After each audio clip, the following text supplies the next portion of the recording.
எல்லாமே இறைவனது நாட்டத்தால் என்ன செய்கிறது, நடக்கிறது என்கின்ற மனோநிலை நம்மிடத்தில் இருக்க வேண்டும். அப்படி இருந்தால் நாங்கள் எப்பொழுதும் எப்படி இருப்போம்னு சொன்னால், எந்த ஒரு காரியத்திலையும் யா அல்லாஹ் இறைவனது உரையாடல் நமக்கு இருந்து கொண்டே இருக்கும். அந்த மாதிரி ஒரு அற்புதமான ஒரு இன்பம் இந்த உலகத்தில் இல்லை.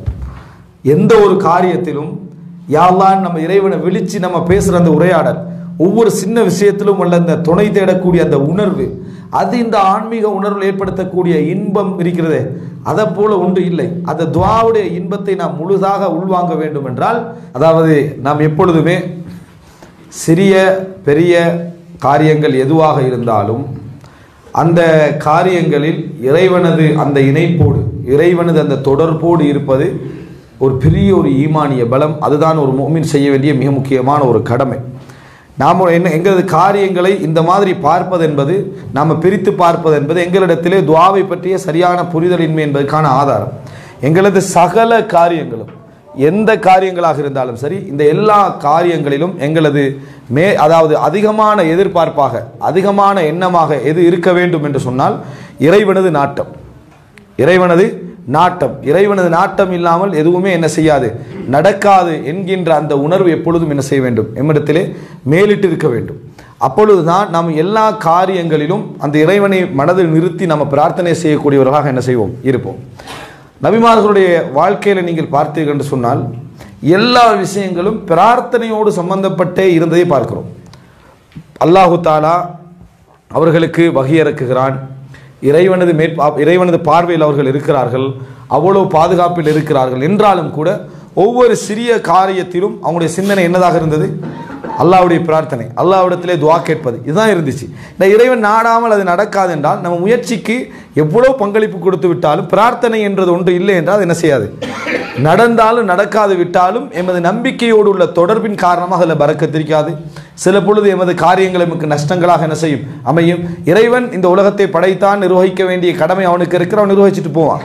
நம்ம கேட்டாலும் கேட்காது விட்டால் நமக்கு தர வேண்டியது இறைவன் என்ன செய்வான், குல்லன் நுமித்துஹா உலா யுஹா உலா, இவர்களுக்கும் கொடுப்பேன் அவர்களுக்கும் கொடுப்பேன், காவிர்களாக இருந்தாலும் முஸ்லீம்களாக இருந்தாலும் எல்லோருக்கும் நான் என்ன செய்வேன், கொடுப்பேன் என்று இறைவன் என்ன செய்கிறான், சொல்லி காட்டுகிறான். இறைவன் கொடுத்து கொண்டே இருப்பான். ஆனால் ஒரு முஃமினாக இருக்கக்கூடிய நேரத்தில் நாம் நிச்சயமாக என்ன செய்ய வேண்டும், அதை எப்பொழுதுமே இறைவனது நாட்டம் இல்லாமல் இது நடக்காது என்கின்ற சிந்தனை போக்கோடு நடந்து கொள்ள வேண்டும்.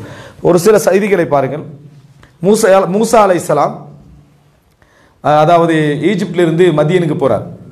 ஈஜிப்டில் இருந்து மதியனுக்கு போய்விட்டார். இந்த மதியனுக்கு போய் இருக்கிற நேரத்தில் அவர்கள் காண்கிறார்கள், 2 பெண்கள் அந்த அதாவது தங்கள் ஆடுகளுக்கு நீர் புகட்டுவதற்காக வேண்டி தூரத்தில் என்ன செய்கிறாங்க, நின்று கொண்டிருக்கிறார்கள். ஆண்கள் முடித்து அந்த எல்லாம் முடிஞ்ச பின்னால் தான் அவங்க கொடுக்கணும் என்பதற்காக. இப்போ மதியனுக்கு அவங்க போயிருக்கிறாங்க. ஒரு பெரிய அதாவது ஒரு கஷ்டத்தில் ஒரு துணை தேடி ஒரு அடைக்கலம் தேடி போய்க்கிறாங்க. அடைக்கலம் தேடி போய்க்கிற நேரத்தில் தான் இந்த காட்சியை காண்றாங்க. மூசா அலைஹிஸ்ஸலாம் வந்து என்னது மா ஹத்துபுக்குமா அவங்களோட பிரச்சனை என்ன அப்படின்னு கேட்ட நேரத்தில் செய்தியை சொல்கிறாங்க. அப்படி தான் ஆண்கள்லாம் முடித்த பின்னால் தான் நாங்கள் என்ன செய்யலாம், நீர் கொடுக்கலாம்னு அந்த ஆணுக்கு பதிலாக இவங்க நின்று என்ன செய்கிறாங்க, நீரை எடுத்து கொடுத்து ஹெல்ப் பண்ணிட்டாங்க. இப்போ அந்த ஊரில் அறிமுகமான 2 பேர் யார் அவங்களுக்கு, இந்த 2 பேர் மட்டும்தான். அப்போ ஏதாவது அந்த ஊரில் வந்து ஏதாவது அவர்கள் பேச வேண்டும், அடைக்கலம் தேட வேண்டும்னு யார்கிட்ட பேசணும், அந்த 2 பேர்கிட்ட தான் என்ன செய்ய வேண்டும், பேச வேண்டும். அல்லாஹ் தஆலா அழகா அந்த குர்ஆன் வசனத்தில் சொல்லி காட்டுகிறான். அதாவது ஃபஸகா லஹுமா, அவர்கள் இருவருக்கும் என்ன செய்தார், தண்ணீர் எடுத்து கொடுத்தார் மூசா அலைஹிஸ்ஸலாம். சும்ம தவல்லா இலத்தில், நிழலின் பக்கம் மூசா அலைஹிஸ்ஸலாம் வந்தார். ஃபகால், இறைவனிடத்தில் ஒரு பிரார்த்தனை செஞ்சார். ரப்பி லிமா அன்ஸல்த இலைய மின் கைரின் ஃபகீர், யா அல்லாஹ் எந்த ஒரு நலவை நீ இப்பொழுது இறக்கி வைத்தாலும் அதன் பக்கம் நான் ஃபகீராக இருக்கிறேன், நான் தேவையுடையவனாக இருக்கிறேன். இதான் மூசா அலைஹிஸ்ஸலாம் செஞ்சது. நீர் புகட்டிட்டு அவங்களுக்கு எல்லா ஹெல்ப்பையும் பண்ணிட்டு சும்மா தவல்லா இலத்தில், குர்ஆன் இந்த சொல்லுகின்ற அந்த நடைய பாருங்க. சும்மா தவல்லா இலத்தில், நிழலின் பக்கம் மூசா என்ன செய்தார், வந்தார். அந்த இடத்துல அல்லாஹ் தஆலா அதை ஏன் சொல்லணும், அந்த மனிதனுடைய மனநிலையை அல்லாஹ் தஆலா அந்த இடத்துல என்ன செய்யறான், சொல்றான். வேலையெல்லாம் முடிச்சுட்டு டயர்டாகி சும்மா தவல்லா இலத்தில் ஒரு ஓரமாக வந்து அவரோட மனசு அங்கலாய்க்கல. அந்த 2 பெண்கள்கிட்ட பேச முடியாதுன்றதும் இல்லை. தண்ணி வேணுமான்னு கேட்டு பேசினவர், என்ன பிரச்சனைன்னு கேட்டு பேசினவருக்கு வாப்பா எங்கே இருக்கிறார் கொஞ்சம் பேசணும்னு சொல்ல இயலாதா, உங்களுக்கு யாராவது பிரதர் செய்கிறாங்களான்னு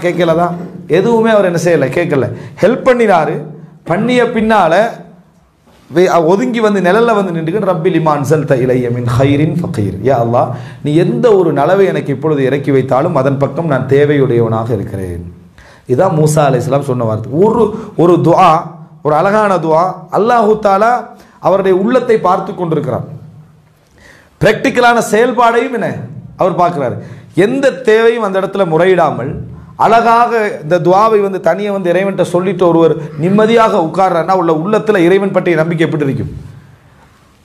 நிச்சயமாக அல்லாஹு தஆலா என்ன செய்வான், காப்பாற்றுவான் என்கின்ற அந்த உணர்வு இருக்குமா இல்லையா? இத்தனைக்கும் அவர் நபித்துவம் என்கின்ற பட்டத்தை இறைவன் என்ன செய்யலை, சொல்லலை.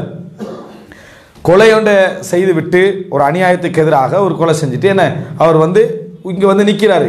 இந்த ஓடியது மேற்பார்வை இது எதுவுமே மூசா அலைஹிஸ்ஸலாத்துக்கு அல்லாஹ் தஆலா என்ன செய்யலை, சொல்லவில்லை. இப்போ வந்திருக்கக்கூடிய மூசா அலைஹிஸ்ஸலாத்துடைய நடைமுறை எப்படி இருக்குதுன்னு பாருங்க. இந்த மாதிரி மனோநிலையில் நாங்கள் செயல்படுகிறோமா? நாம் என்ன செய்வோம் தெரியுமா? முயற்சி வேணுமா இல்லையா அப்படி என்று சொல்லி அந்த 2 பேர்ட்ட என்ன செஞ்சிருவோம், வாப்பாவோட கொஞ்சம் பேசணும், இப்படி தான் நான் வெளியூர்லேருந்து வந்திருக்கிறேன் அப்போ சொல்லுங்க, இப்படி ஏதாவது ஒரு வார்த்தை சொல்லிட்டு முயற்சிக்காக வேண்டி தான் நான் அப்படி என்ன செஞ்சேன் என்று நம்ம இயல்பாக சொல்லுவோம். அதையும் மூசா அலைஹிஸ்ஸலாம் என்ன செய்யலை, சொல்லவில்லை. அவர் போனார், ரப்பி லிமா அன்ஸல்த இலைய மின் ஹைரின் ஃபகீர், நான் எந்த ஒரு ஹைரை எனக்கு இலக்கி வைத்தால் நான் ஃபகீராக என்ன செய்கிறேன், எந்த ஒரு ஹைர், எப்படிப்பட்ட ஒரு ஹைரில் இப்போ நான் தேவையுள்ளவனா இருக்கிறேன், எனக்கு எதுவுமே எனக்கு தேவையில்லைன்றது என்ன இல்லை என்று அந்த அந்த அந்த வெளிப்பாடு இருக்குது. இதுதான் துஆவுடைய அற்புதமான நிகழ்வுகளாக நபிமார்களுடைய வரலாற்றில் நம்ம என்ன செய்கிறோம், பார்க்கிறோம். நிறைய செய்திகள் உண்டு. நான் அந்தந்த இடங்கள்லாம் அந்த நபிமார்களுடைய செய்திகளை நான் சொல்கிறேன். அப்போ எந்த செய்தியாக இருந்தாலும் அந்த துஆ கேட்கக்கூடிய ஒரு வளமை எங்களிடத்தில் என்ன செய்ய வேண்டியிருக்கிறோம். சிறியதோ பெரியதோ, சிறிய நோயோ பெரிய நோயோ எதுவாக இருந்தாலும் துஆ எமது வாழ்க்கையில் பின்னி பிணைந்திருக்க வேண்டும் என்பதற்கு மூசா அலைஹிஸ்ஸலாம் இங்கே சொல்லக்கூடிய இந்த செய்தி என்ன ஒரு ஆதாரமாக இருக்குது. இன்னொரு செய்தி பாருங்க, யூசுப் அலைஹிஸ்ஸலாத்துடைய. யூசுப் அலைஹிஸ்ஸலாம் விபச்சாரத்துக்கு அழைக்கப்படுகிறார், விபச்சாரத்துக்காக தூண்டப்படுகிறார். எல்லாவற்றுக்கும் மத்தியில் பெண்களுக்கு மத்தியில் அலங்கரிச்சுட்டு போங்க என்று சொல்லி என்ன கட்டளையிடப்பட்டு யூசுப் அலைஹிஸ்ஸலாம் என்ன செய்கிறாரு, அங்கே போகிறாரு. அந்த நேரத்தில் வந்து என்ன தான் விபச்சாரத்துக்கு அழைத்தது, சுருக்கமாக சொல்றவங்களுக்கு நான் வரலாறு தெரியும் என்பதனால என்ன அந்த அந்த அந்த மாளிகையுடைய அதாவது பொறுப்பாளி அந்த பொருளாதார அமைச்சருடைய மனைவி நான் விபச்சாரத்துக்கு அழைத்தது சரிதான் என்று நிரூபிக்க தான் என்ன செய்கிறாங்க, அந்த கூட்டத்தை ஏற்பாடு செஞ்சு பெண்களை வர வச்சு இப்போ போங்கன்னு சொல்லி காட்டி அவருடைய அழகை காட்டி அந்த பெண்கள் எல்லாம் என்னது மஹாதா பஷரன், இவர் என்ன மனிதர் கிடையாது, இன்ஹாதா இல்லா மலக்குன் கரீம், இவர் சங்கையான ஒரு மலக்கா தான் என்ன செய்யணும், இருக்க வாய்ப்பு இருக்கணும். அந்த அழகை பற்றி என்ன மிகவும் கவர்ந்து பேசுகிற நேரத்தில் சொல்கிறாங்க ஃபதாலி, இதுதான் நீங்கள் என்னதிலும் துன்னனிஃபி, நீங்கள் என்ன வந்து என்ன அதாவது குறையாக சொன்ன விஷயம் இதுதான். அனராவத்துஹன் நஃப்ஸி, நான் தான் அழைச்சேன் விபச்சாரத்துக்கு, நான் தான் என்ன விபச்சாரத்துக்கு அழைத்தேன்னு சரியான இடத்த பார்த்து என்ன செய்கிறாங்க சொல்கிறாங்க. இந்த மாதிரி ஒரு கட்டத்தில் ஒரு பெண் விபச்சாரத்துக்கு அழைத்து நியாயம்தானே என்ற மாதிரியான ஒரு சிச்சுவேஷனில் சொன்னால் ஒரு ஆணுடைய மனநிலை என்ன? இந்த நேரத்தில் அந்த பெண்மணி சொல்கிறா, நீங்கள் இவர் வந்து கட்டுப்படலை என்று சொன்னால் லயுஸ்ஜனன், இவர் சிறையில் அடைக்கப்படுவார், இவர் சிறையில் அடைக்கப்படுவார் அப்படி என்று சொல்லி சொல்கிறார். இப்போ இந்த நேரத்தில் நம்ம என்ன எப்படி பேசுவோம்? இந்த மாதிரியான ஒரு வார்த்தை வந்தால் எங்களது வார்த்தை பிரயோகம் எப்படி இருக்கும்? சிறைப்பட நான் ஏன் சிறை போகணும், நான் ஏன் அநியாயமாக சிறை போகணும், நான் என்ன பிள்ளை செஞ்சேன், இந்த மாதிரி தான் பேசிக்கிட்டு இருப்போம். ஆனால் யூசுப் அலைஹிஸ்ஸலாம் சொன்னோம், அது பிரார்த்தனையோடு அவங்களோட லைஃபுக்குள்ளே தொடர்பு நான் சொல்ல வரேன். கால ரப்பி சிஜ்னு அஹப்பு இலை, பேசுறது இவங்க, அவர் பேசுறது அல்லாஹ்வோட, அவர் பேசுவது அல்லாஹ்வோட. கால ரப்பி சிஜ்னு அஹப்பு இலைய மிம்மா யதுஊனனி இலை வ இல்லா தஸ்ரிஃப் அன்னி கைதஹுன்ன அஸ்பு இலைஹின்ன வ அகு மினல் ஜாஹிலீன்.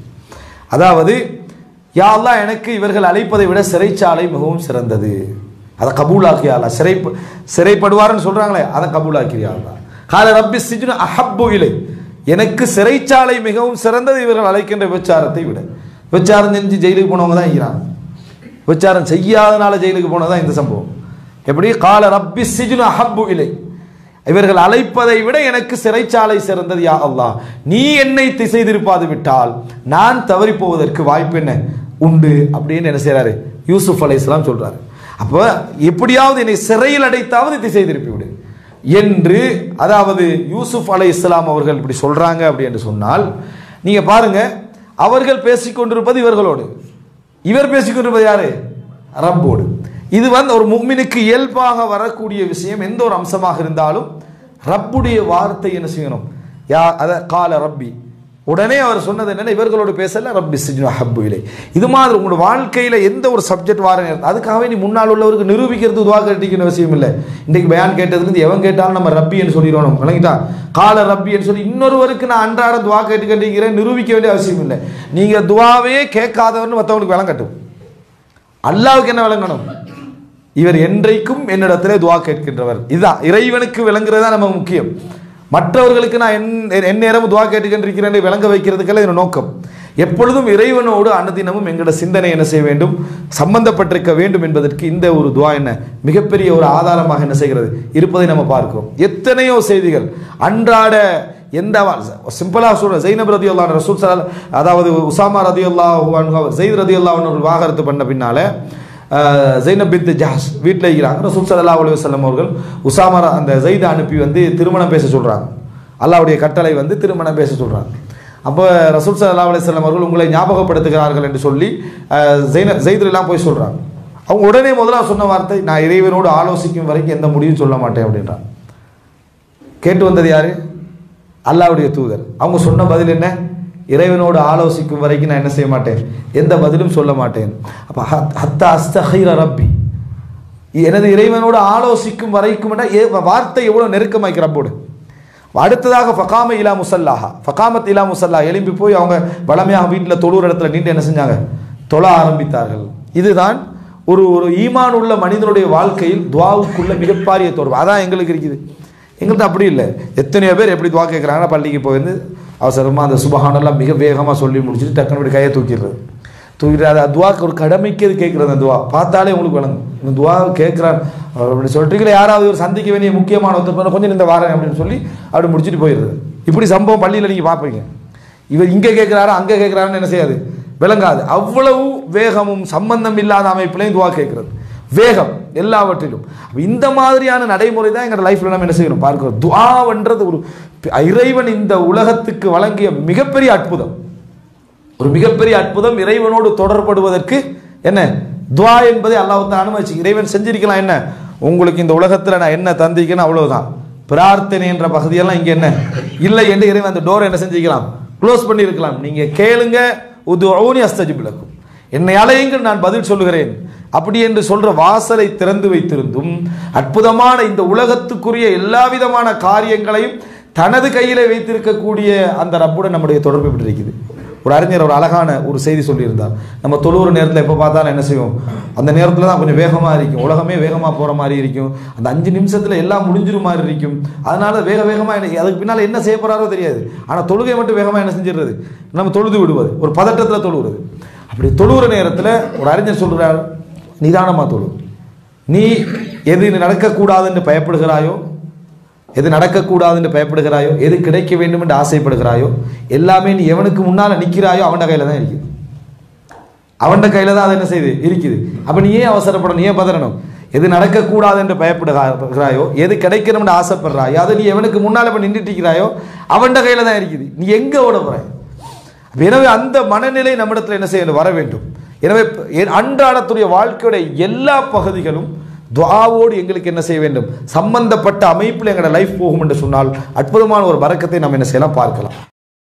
அன்பின் இஸ்லாமிய உறவுகளே, அனைத்து விதமான இஸ்லாமிய காணொளிகளையும் பார்வையிட நமது சேனலை சப்ஸ்கிரைப் செய்து எம்மோடு இப்போதே இணைந்து கொள்ளுங்கள்.